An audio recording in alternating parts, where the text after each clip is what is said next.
Good morning. Yan. Salukuyang nirorotor ang taniman ng sibuyas ni Uto. Nandito tayo ngayon sa Tumana.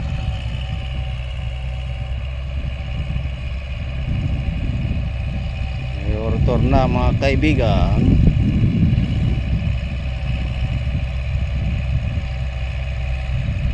Kasi malapit na tayong magpatanim.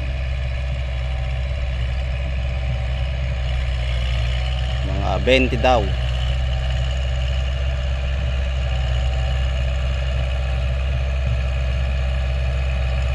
Land preparation na.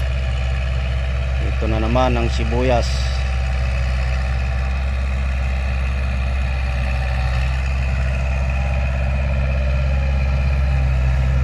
Doon sa dulo.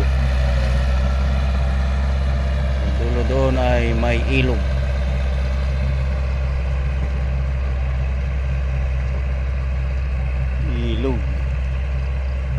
Ayan ang mga katabi natin, narotor na rin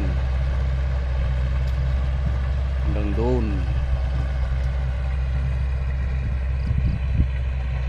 Ito ay dinodouble passing para pinong pino ang lupa.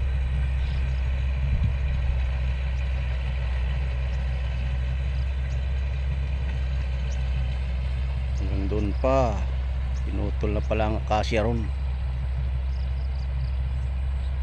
dahil malililiman ang mga sibuyas pag may puno. Siya pang pagmumulan ng mga uod.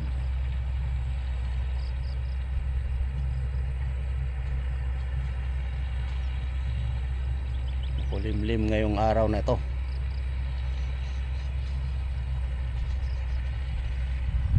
Okay, thank you for watching.